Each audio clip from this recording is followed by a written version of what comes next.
नमस्कार दोस्तों, डॉक्टर भीमराव अंबेडकर साहब की जयंती है 14 अप्रैल को, बहुत ही हर्षोल्लास से मनाई जाएगी। आपने भाषण देना है, बहुत अच्छा भाषण देना है या संचालन करना है। जो लोग डॉक्टर भीमराव अंबेडकर के विचारों से ओतप्रोत हैं, ऐसे विचारशील लोगों को समय समय पर बहुत से कार्यक्रमों में भाषण के लिए और प्रेरणा के लिए बुलाया जाता है और मैं ऐसे मित्रों को प्रणाम करता हूँ, जानता भी हूँ ऐसे लोगों को जिनसे मैं भी बहुत कुछ सीखता हूँ। मैं केवल एक बात ये कहना चाहूंगा कि हम लोग जब भाषण देते हैं बाबा साहब पर, तो उनके जो विचार हैं, उनके विचारों को वर्णन करना सीखें और उनके महान विचारों को लेकर वर्तमान परिवेश में कैसी प्रेरणा हम लोग दे सकते हैं, बहुत महत्वपूर्ण है। अब क्या होता है कि कई मित्र ऐसे हैं जो बाबा साहब का गुणगान बखानी करते रहते हैं कि उन्होंने ऐसा किया, ये किया। मैं ये कहूंगा कि आप एक बुलंद आवाज बने कि डॉक्टर साहब ने एक बात कही थी कि बिखरा हुआ समाज कभी बादशाह नहीं बन सकता।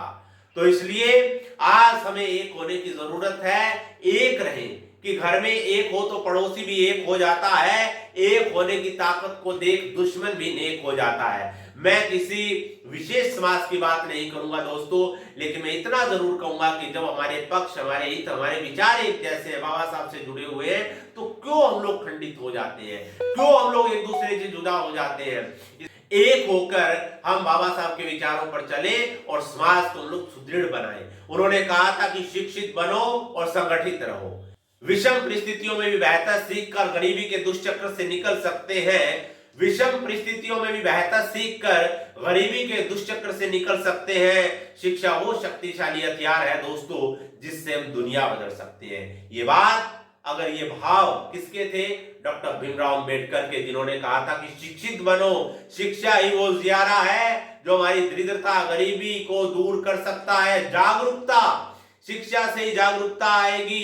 अगर आज हमें समाज के हितों के लिए लड़ना है, मानवीय हितों के लिए लड़ना है, तो हमें कानूनी जानकारी होनी चाहिए। लेकिन कानूनी जानकारी का फायदा कब उठा पाएंगे? जब हम शिक्षित होंगे, तभी हम लोग ये कर पाएंगे। और बाबा साहब ने जो भारतीय संविधान लिखा, इन्होंने हर व्यक्ति के लिए कहा था कि संविधान देश की आत्मा है और ये ऐसा पवित्र ग्रंथ है जो हर भारतीय को पढ़ना चाहिए। इसके बाबा साहब ने हमें एक महान ग्रंथ दिया है, इसलिए हम लोग जागरूक हो, सबसे पहले शिक्षित हो, अपने कानूनों, अपने हितों को पढ़ें। सबसे पहले हम अपने समाज को रोशन करें, अपने आप को काबिल बनाकर अपने घरों की दरिद्रता, गरीबी को दूर करें, दूसरों का सहारा बने।